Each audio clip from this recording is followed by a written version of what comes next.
February 1930. Clyde Tombaugh, 24 years old and fresh off a farm in Kansas, patiently scans photographic plates at the Lowell Observatory. He finds a tiny speck that turns out to be a new planet called Pluto. But in the 75 years since then, our close-up views of Pluto and its giant moon Charon still only come from the artist's imagination. Every other planet has been visited by NASA spacecraft. And the post office has issued stamps to commemorate their close encounters. Of course, for Pluto, because there have been no mission to Pluto, the U.S. stamp says not yet explored. We aim to see a new stamp issued. We have a mission and liftoff of NASA's New Horizons spacecraft on a decade-long voyage to visit the planet Pluto and then beyond. January 19, 2006. NASA's New Horizons mission to Pluto successfully lifts off from Cape Canaveral, traveling faster than any previous spacecraft. In just 9 hours, New Horizons passes the orbit of the Moon and begins a 9-year voyage to Pluto. February 28, 2007. The spacecraft zooms past the giant planet Jupiter, getting a 9,000-mile-per-hour gravity assist and cutting 2 years off its journey. Spacecraft is outward bound from Jupiter, and we're on our way to Pluto. Congratulations. All right. The Jupiter flyby was a dress rehearsal for Pluto. Okay. Got both. We got the night showing. Oh wow! Look at that. Oh yeah. New Horizons science instruments return detailed images of Jupiter's clouds, moons, and rings. If all continues well, things look good for July 2015 and the Pluto flyby. In the past decade, humans have been making amazing discoveries in the outer solar system. The very first thing I did is grab my telephone and called up my wife, and I said, I found the 10th planet. But astronomers continue to debate the definition of a planet and how the new discoveries change our evolving picture of the solar system. So now, the New Horizons mission is perfectly poised to shed light on this question and revolutionize understanding of our cosmic neighborhood. It's the ultimate in discovery and exploration. We have no idea what the surface of Pluto looks like. So we could see craters, we could see geysers, we could see patches of frost. This is purely speculation. We have no idea what we're really going to see. Late 2005, the long journey begins. Cape Canaveral, Florida, NASA's Kennedy Space Center. In the Kennedy clean room, the New Horizons spacecraft takes its first short flights. It's just over 2 meters, about 7 feet from the tip of its high-gain antenna to where it joins the rocket, about the size of a grand piano. Fully loaded with fuel, it weighs 1,000 pounds. Not very large or heavy for a planned journey of almost 20 years. The main difficulty about going to Pluto is that it's so far away. The Earth is almost 100 million miles away from the Sun. Pluto is 30 times that far, 3 billion miles away. To get to Pluto in our lifetimes means it has to go very fast. Its average speed is more than 10 miles per second. And to do that, it had to be light. One of the unique things about New Horizons is that we built a very light spacecraft and bought a very large launch vehicle. And the combination is ferocious. It gives us a very high flyout speed because we have a very long way to go. Sprinting away from Earth on launch day, New Horizons crossed the orbit of the Moon in just 9 hours. Apollo took 3 days. The spacecraft reached Jupiter in 13 months. Galileo took 6 years. But even traveling more than 50,000 miles per hour, it will still be 2015 before New Horizons reaches Pluto and Charon. So it's not that we're dawdling, we have a long way to go. Why send a spacecraft on such a long and difficult journey into such a challenging environment? For the science team, it's a voyage back in time to see, close up, evidence of how solar systems form from clouds of gas and dust, and how Earth and all the planets were born. We're going to learn about how planets are built, because what Pluto is a planetary embryo, an object that's partially formed as a large planet, a stage in planetary formation that the Earth went through, that Mars went through, that all the larger planets had to pass through this size scale. But here we see an object that didn't get any further in the case of Pluto.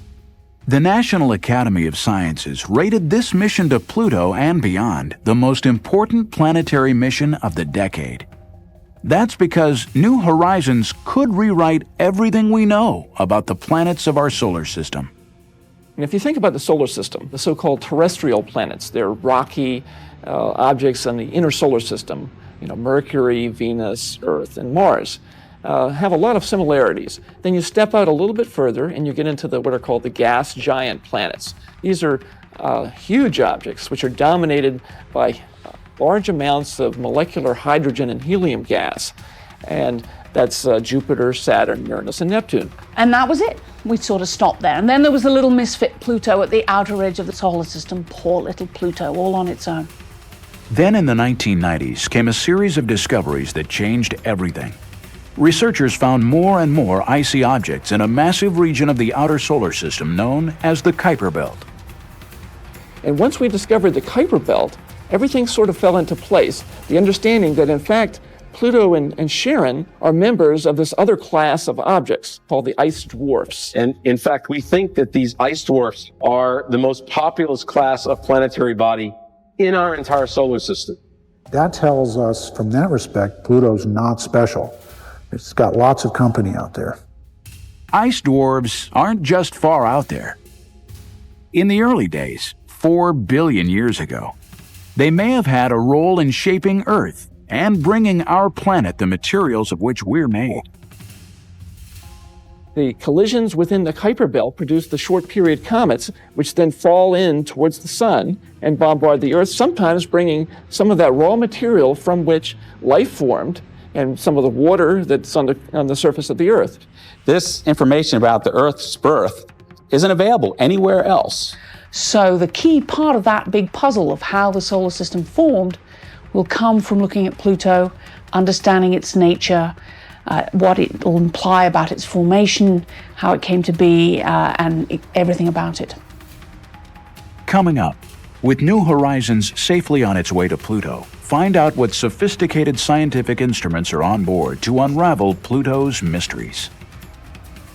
For this first ever trip to Pluto, the science team wants to find out the basics. What do Pluto and Charon look like? What are they made of, and what kind of atmosphere exists? Their hunch is that all these questions are connected. With Pluto, if you want to understand the atmosphere, you have to understand the surface. If you want to understand the surface composition, you have to understand the geology. If you want to understand the geology, you've got to understand the atmosphere. It's all tied together, and so we have instruments to study every aspect of Pluto. The 7 science instruments on board New Horizons are ingeniously designed. They're small and weigh very little. On average, each uses no more power than a household nightlight, and they're intended to work together seamlessly. We picked names for most of our instruments. We have Rex and Alice and Ralph, and it's just a happy family. The black and white telephoto camera, called LORRI, will be used for navigation in the months before closest approach and to study Pluto's surface. This big barrel is a telescope called LORRI, the Long Range Reconnaissance Imager.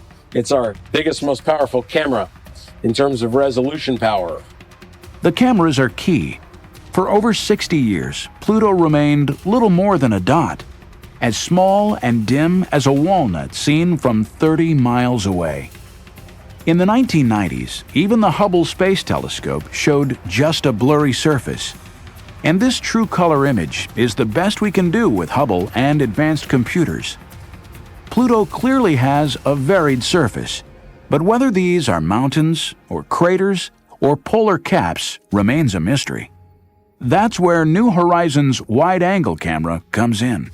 We want to get up close and personal. Ralph is our main color camera. It's also the camera that's going to take our main global maps of Pluto. We can get in and map at scales of kilometers and sub-kilometers and even down to tens of meters. Football field-sized resolution at Pluto. We're going to be able to, to see things thousands of times more precisely than what we've been able to do with the Hubble Space Telescope. Strangely enough, Pluto's surface seems to have about the same brightness as freshly fallen snow on Earth. It appears so dim only because it's so small and very far away. Equally bizarre, Pluto sometimes behaves more like a comet than a planet. When its eccentric orbit brings it closer to the Sun, the surface heats up and produces a denser atmosphere. Ralph's sister instrument, using a different part of the electromagnetic spectrum, will be studying that. This is the ALICE ultraviolet spectrometer, which will probe the composition of Pluto's atmosphere and also study its surface. It measures light with a shorter wavelength than what you and I see. We fly past Pluto. That's the antenna direction. We're going to turn so the antenna is pointed back at Pluto, back toward the sun, and we're going to watch as the sun passes behind Pluto, and we're going to see the sunlight get absorbed at these ultraviolet wavelengths, and we can tell what the atmosphere is made out of at these different heights. As Pluto approaches and retreats from the sun, it's thought that there are seasons and weather that resurfaces the planet with fresh, bright ices. Some researchers think this is what creates the light and dark regions, but as yet, no one knows. New Horizons hopes to get to Pluto before winter sets in, and the atmosphere freezes back down to the surface as solid ice. Along its 9-year voyage, New Horizons will also be collecting some very important samples of dust. What's the big deal about dust? We have dust everywhere. Dust in your house, dust outside, dust all out the solar system. Well, dust comes from the grinding up of material that gets shed and left around. In the case of the solar system, we believe that the dust that's flying around the solar system was produced by the grinding up of asteroids, the grinding up of Kuiper Belt objects, the grinding up of ring particles and so on that is left over from the process of not just forming the solar system, but its constant evolution over time. So the last of the 7 instruments is a special dust counter. But this instrument comes from a very surprising source. Every part, from logo to detectors, was designed entirely by college students. Its job is to profile the density of dust particles all the way across the solar system for the first time. But the real breakthrough of this instrument, it's the first time that students have been able to build a flight quality instrument on their own and fly it on a mission to a planet. The students documented their project in behind-the-scenes home videos.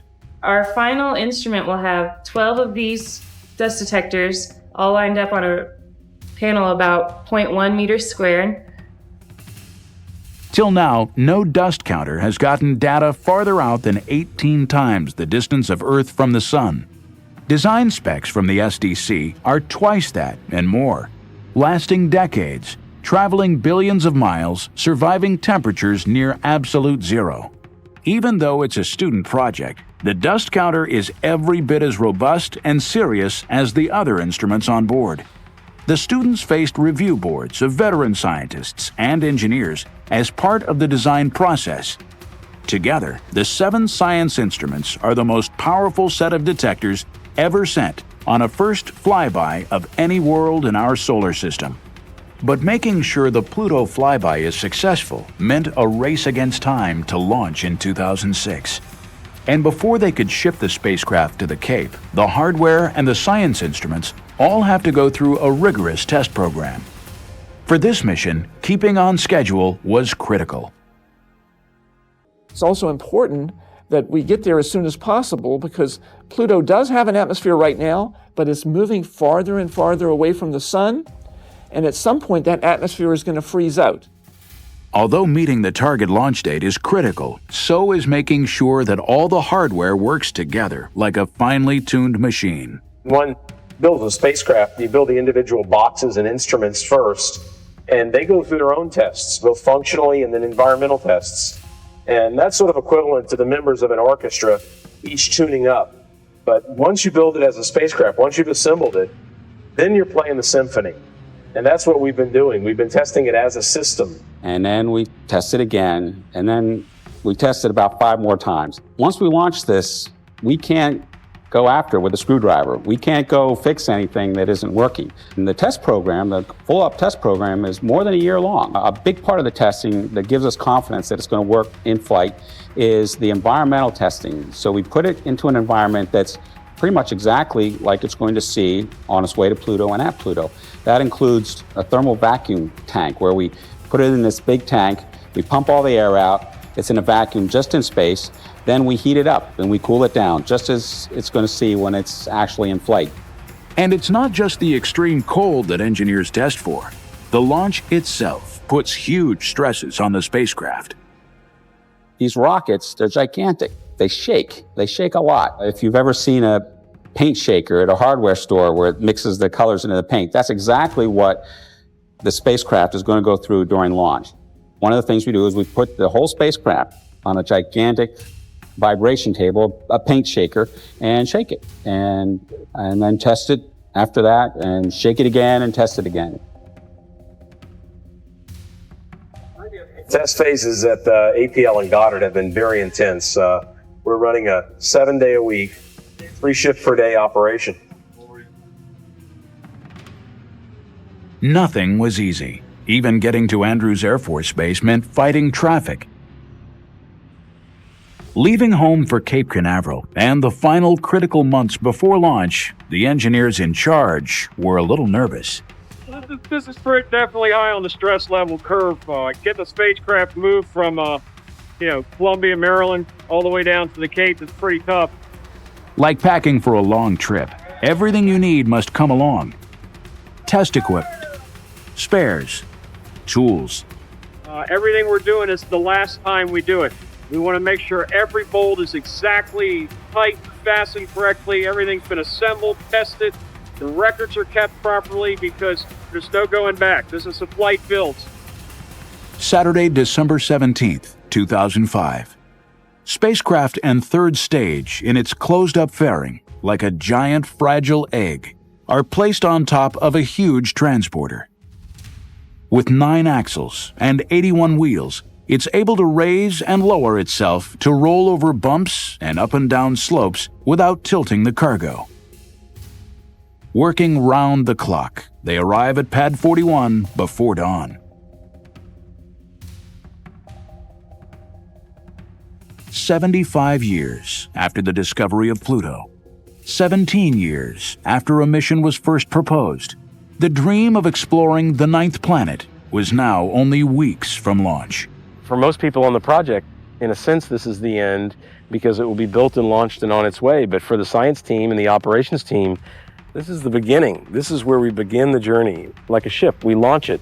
On January 19, 2006, after nearly 2 decades of planning, building, and testing, a picture-perfect launch thrilled the mission operations team back at Johns Hopkins. But the long journey to understand Pluto actually began 75 years earlier, far away in the American West.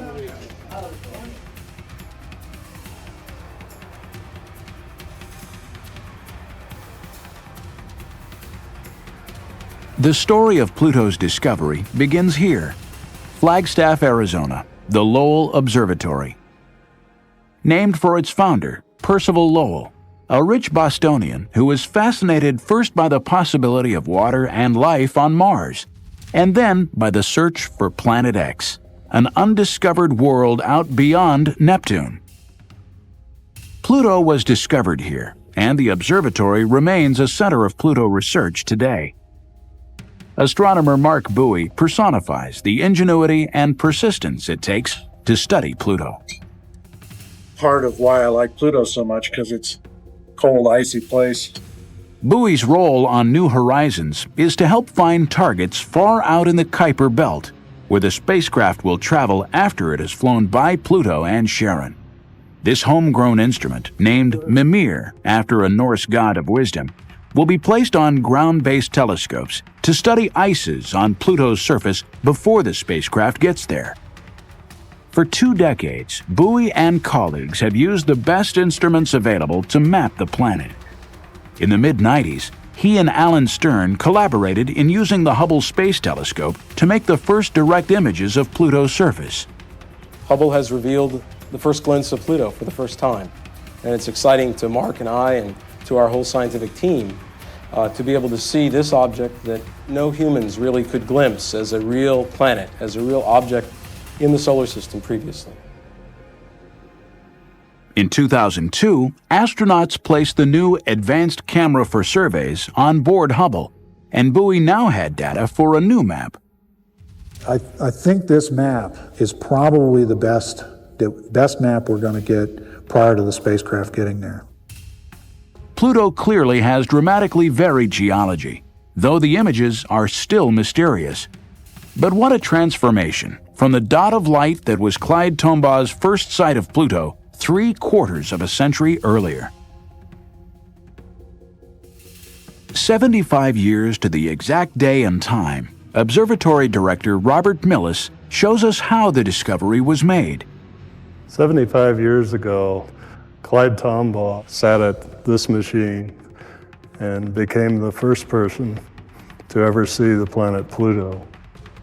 The machine is called a blink comparator. Tombaugh used it to look at photographs of the same patch of sky taken a few days apart. Night after night, he'd patiently expose the large glass plates. Day after day, he'd blink the plates back and forth, looking for anything different from the fixed points of starlight. Decades later, Tombaugh still recalled just how uncomfortable and challenging the search for Planet X turned out to be. You get cold, you get numb. It took a lot of perseverance, because this gets brutally monotonous.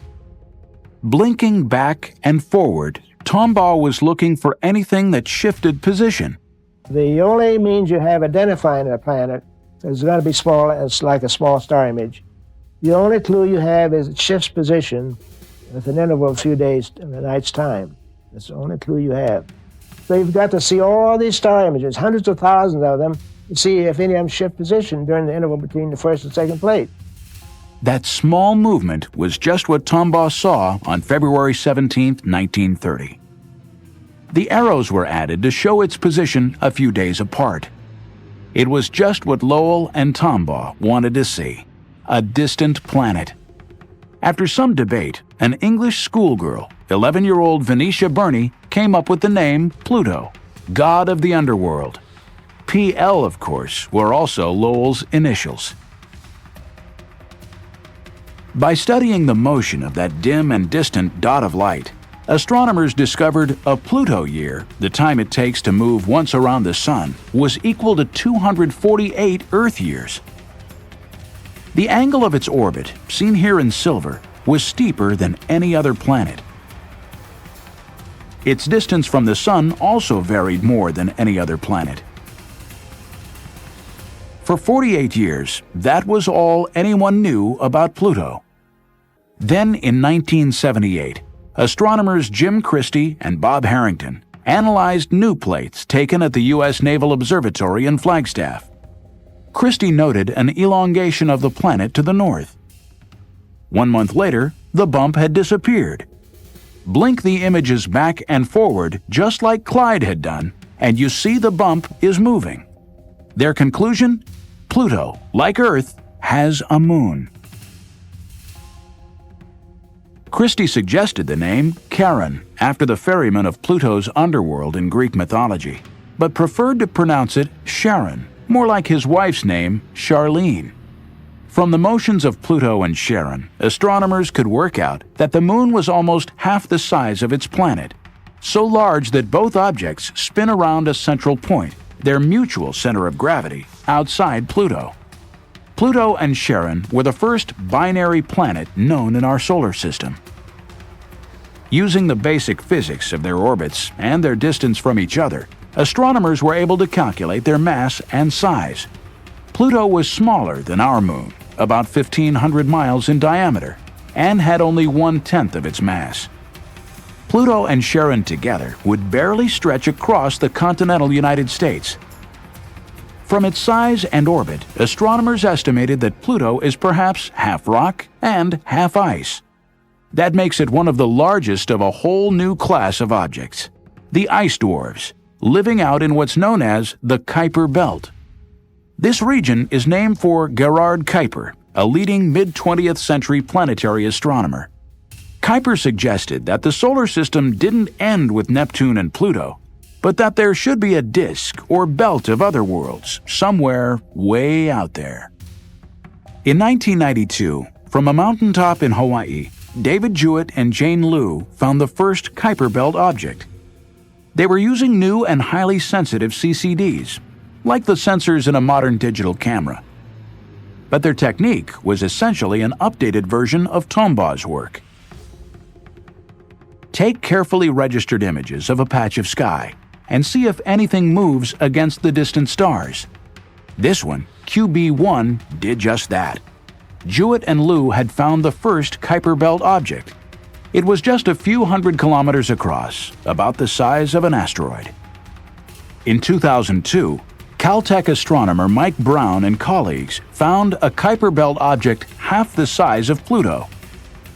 In 2004, Sedna, another world, 3/4 the size of Pluto. Brown kept on looking, using computers to do the work of Tombaugh's blink comparator. We do exactly the same thing. Clyde Tombaugh is the one who basically figured out the system for finding these things, but we do it all by computer instead. These are 3 images in a row that are blinking on the screen, just like Clyde Tombaugh would blink. On the morning of January 5th, 2005, I was looking at these very images, and I clicked the button saying this one's no good, and I suddenly see this object here very clearly moving across the frame in dead center. This is the one where I almost literally fell out of my chair, because it's perhaps it's close to being the brightest object we'd ever seen out there, and it's also moving extremely slowly. Slow means it's far away. Slow and bright means it's really big. If you combined more distant with anything we'd ever found and almost the brightest thing we'd ever found, you knew immediately that this thing had to be the biggest thing we'd ever found in the outer solar system. The very first thing I did is grab my telephone and called up my wife, and I said, I found the 10th planet. 2003 UB313, the random name assigned by Brown's computer, was 25% larger than Pluto. Until an official name was chosen, Brown came up with a temporary nickname, commemorating Percival Lowell's search for Planet X. We had actually been reserving the name Xena for the first object that we found larger than Pluto. We wanted something that started with an X for Planet X. We wanted something that was mythological. Now Xena is only TV mythology, not real mythology, but we figured Pluto is named after a cartoon dog, so that's okay. And we wanted something that, we decided there weren't enough female planets, so we were going to name another one female planet. So if you take those 3 together, you get Xena. Xena has now officially been named Eris, goddess of discord, which seems appropriate.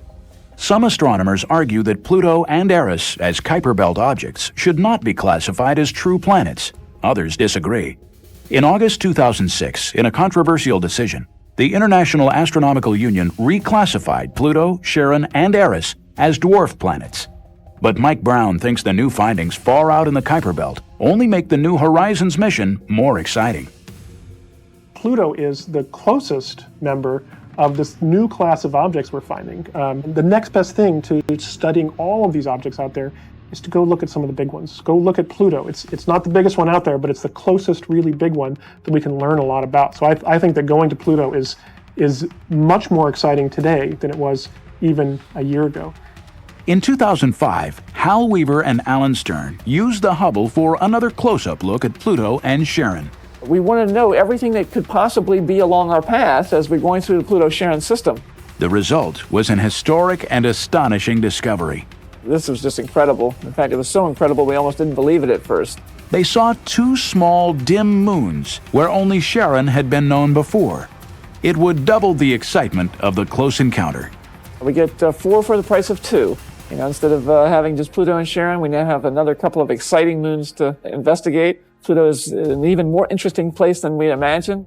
Mark Bowie went back and confirmed the discovery by reanalyzing previous images.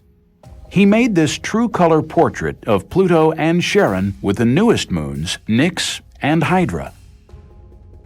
New Horizons will speed through the Pluto system in less than a day. To maximize success, the mission would use flying by Jupiter, the largest planet in our solar system, as a dress rehearsal for encountering the smallest. Early 2007, engineers and scientists got ready.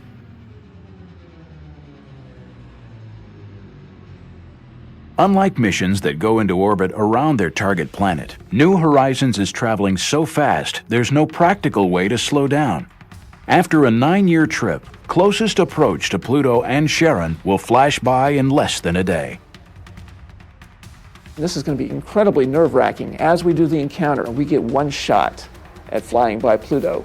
That's both terrifying, also very exhilarating. Pluto is so far away that radio signals from Earth take 4.5 hours to get there, and 4.5 hours back.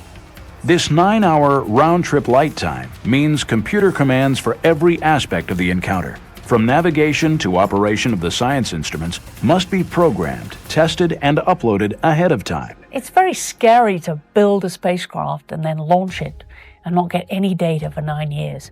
And so it's really key to test out the instruments before we get there. June 2005, 10 full years before arrival at Pluto. The mission operations team runs a detailed simulation of the encounter, modeled to the split second. To test the spacecraft still more rigorously, the project decides to use the Jupiter flyby to take actual scientific observations. They'd look at the volcanic moon Io. They'd study Jupiter's cloudy surface and aurora. This will be a wonderful dress rehearsal for the whole process of putting together a complicated sequence. And we only get to do it once at Pluto, so having this practice at Jupiter will be very valuable for that. January 2007, still another simulation. The Jupiter encounter has mission planners working harder than ever. So it's more intense than by several orders of magnitude than anything we've done as far as memory usage, which translates to number of commands. It's more intense actually than our Pluto simulations we did pre-launch. I guess the usual stuff. Yeah, it's normal. Our SPE is going to range from 7.056 degrees. The observation starts 10:06:16. Before any command is sent up to the spacecraft, it's reviewed by a representative of every subsystem, power, thermal, data handling, as well as the science team. One bad line of code can cripple a spacecraft. The Jupiter encounter has 40,000 of them.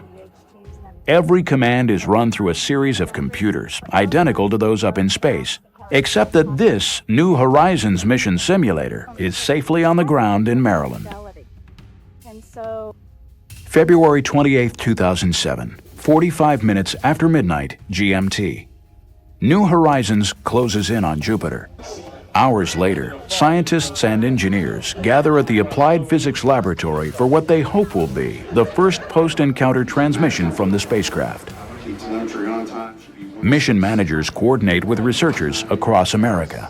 Experienced operators stand by at stations dedicated to each instrument and subsystem. The ACE, or Lead Flight Controller, communicates with NASA's Deep Space Network Station in Australia. Alice Bowman is Mission Operations Manager, or MOM. Her professional family includes some of the brightest engineers around. Today's very important. It's our Jupiter flyby day. And of course, the test is coming right up. We'll see if a spacecraft made it through the dangerous radiation at Jupiter. For this milestone in the life of the mission, all hands are on deck. It's real big. As you can see, we have a lot of people coming in today, a lot of scientists who wanted this information off the satellite that we've been trying to get for them. So today is real eventful. I would put it somewhere between launch and actually getting to Pluto. I'd say it's the third most critical activity in the whole timeline. We're really putting the spacecraft through a stress test. That's our primary objective. But as long as we had to stress it, we thought we'd stress it with 700 science observations. 700 observations, 40,000 commands. Science planners work with guidance and control engineers to write a playbook for the encounter, a script for every time tick of the flyby. At Jupiter, New Horizons is on her own. Here on Earth, they wait. You guys nervous? No, not really. Nothing we can do at this point. That's right, not nervous. Nah. Not a bit. This is all done by remote control. That's the nature of this business. 500 million miles away, our little puppy is doing its job and doing very well. Just come up on track like it always does. So, we're about a little less than 6 minutes away from our first look at telemetry. They'll know all is well when screens light up with green text indicating the spacecraft has survived. DSN Australia confirms that New Horizons has phoned home. Non-Pluto Ace. Go ahead, Pluto Ace. Yes, we're now receiving telemetry and we're live. RF mom on Pluto 1. Status check. RF is green. PI, this is Mom on Pluto 1. Spacecraft telemetry for all subsystems is nominal. Spacecraft is outward bound from Jupiter, and we're on our way to Pluto. Congratulations. All right. On. Oh, relieved. Go ahead, Pluto 8. We expected everything to go well, but it's good to know that you really did. Now we still have to wait for the data to come down, see what's happening with the radiation levels on our instruments, and waiting for that really good picture of Io that we should be getting in a couple of hours. Good. Everything's looking really good at this point. Station's cooperating. No problems with the station. Spacecraft's in a good state. All's well. Jupiter is not our ultimate destination. It's very nice, that we can actually get a lot of great scientific data for free, basically. We get that gravity boost, the most important thing, but after that, just getting that extra science and the extra practice for doing an encounter, which are really hairy. These encounter situations where it's all or nothing. You fly by and you don't return. We have to make sure everything works perfectly, so we're going to learn some lessons from this experience, apply them to the Pluto encounter, and hopefully make for, an even better Pluto encounter. The engineers could tell right away that all spacecraft systems were nominal. But the scientists wanted to see the very first pictures of Io. They'd gotten used to fancy computer graphics depicting an imaginary trajectory and volcanic plumes.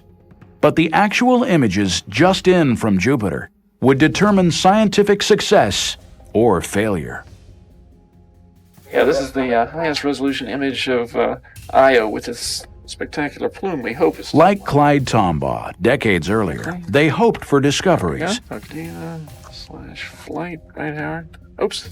The spacecraft took the images hours before, but for the researchers, this was exploration live and real time. There it is, off the, wow. Okay. Camera and spacecraft delivered as promised. 2 plumes off the limb. Okay. Got both. We got the night shine. Oh wow! Look at that. Oh yeah. And we got both of them. We got both of them. You got it. And another plume. Oh my gosh! Rising into sunlight. That's right. Yeah. The first raw images might be fuzzy, but now they knew their aim was true. Computers would be able to clean them up and begin to update the textbooks. Yeah. Hal and John rushed next door to let the full science team see how their spacecraft was performing. Second plume has a different shape. Okay, now. Researchers called out requests to adjust brightness and contrast to reveal details hidden in the pictures. Now they knew for sure they'd captured the volcano called Tvashtar, spewing its sulfur plume 180 miles up into space. How about that one up there? What is that? How about this one here? Is that a mountain or is that a... Many of the scientists were veterans of previous missions, but precise navigation and state-of-the-art cameras were revealing the Jupiter system as never before. There was the one Voyager 1 image, the high-resolution image that showed the filamentary structure, but nothing like this. Yeah, that's... Professional astronomers, of course, thrill at each new image, but the general public also had a role in targeting New Horizons cameras. And what we actually did is went out to some blog sites where talented amateur astronomers and planetary scientists discussed the latest findings. Like the student dust counter, this was the first time the public had a chance to shape a deep space mission. We asked them, suggest to us some of your best ideas for what we call Kodak moments, unique geometries when we could obtain something evocative. Out of this process came the idea for snapping Io and Europa lit edge-on by the sun. Stern's favorite captured Europa rising over Jupiter. It gives you that feeling that you're actually at Jupiter, and you have a view that you might not expect to have from a spacecraft, as if you were actually there, an astronaut making the flyby with New Horizons. There were 7 Kodak moments, but New Horizons returned almost 700 observations. And we have very detailed images that show us much finer structure now in Jupiter's ring system than had ever been obtained by any previous mission. The cameras had been designed to work in the much dimmer light far out at Pluto, but special software helped record the structure and dynamics of Jupiter's clouds, including both the great and little red spots. No spacecraft had made detailed observations since the formation of the little red spot. And this is not such a little spot, after all. It's as large as the Earth, practically. And we happen to be the first mission to Jupiter since the coagulation of some smaller storms into the so-called little red spot. So the spacecraft passed this intentionally extreme stress test with flying colors. Because I would have been very happy if half or more of the observations had worked out, rather than upwards of 95, 97%. Leaving Jupiter, New Horizons will fly down the planet's giant magnetic tail, another first for this mission. Then it will be time for an 8-year cruise to Pluto, with long periods spent in hibernation, instruments turned off. Well, Cruise for New Horizons is a 8-year sequence during which most of the time the spacecraft is in hibernation. And we do that in part to save money, but more importantly, to save time, wear and tear on the electronics. In fact, most of the electronics boxes on New Horizons, although they will be 9.5 years old on reaching Pluto, they will only have between 2 and 3 years of on time. So for practical purposes, the spacecraft is not 9.5 years old, but 2.5 or 3 years old. Commands out. Keeping the spacecraft young is one thing. Mission planners also had to think about who would be around to operate the spacecraft in 2015. Many of the faces you see around New Horizons are relatively young. That's also no accident. You know, if it's something like that, let's say, yeah. The project wants to make sure key team members are still on the job when the spacecraft gets to Pluto. Yeah. How old are you going to be? In 2015, Yeah. I don't know, somewhere in my 40s. Oh, and you're a youngster. Yes. If all goes well, even 2015 won't be an end date for New Horizons. It should have enough fuel to travel onwards, to rendezvous with 1 or 2 ice dwarfs beyond Pluto. 3, 2, 1. The story of New Horizons may be a tale of high-powered rockets and sophisticated science instruments, but it's also evidence of human persistence, passion, and boundless imagination. It's going to be an almost timeless object, that we're building something that will not only outlast the pyramids, but outlast the mountain ranges of the Earth. This will fly through the galaxy essentially unchanged from the way we build it. It will be just that way for billions of years, literally. That's a stunning thing to me every time I think about it. New Horizons is not just breakthrough science. It's another milestone in America's vision of space exploration. Humans are explorers. I mean, we're not satisfied just to sit still with the status quo. We want to understand our place in the universe. We want to understand why we're here. Is the Earth unique? Is life unique? And science, and in particular space science, where we're going out to study the planets, is a very important component of that process. Virtually every place we've sent a spacecraft on a first reconnaissance mission like this, that we find out that our Earth-based notions were flat wrong. So I'll tell you what we expect, but before anything, what we expect is to be surprised. Exploring the outer solar system, because it's so far, takes a lot of time. We're talking decades rather than a few years. It requires a lot of patience, a lot of dedication, a lot of perseverance, but it's exciting. It's the frontier. It's the place that we know the least about, and yet the rewards could be huge in terms of what it tells us about the origin and evolution of the solar system. And because it's so far, we just want to know what's there. It's curiosity.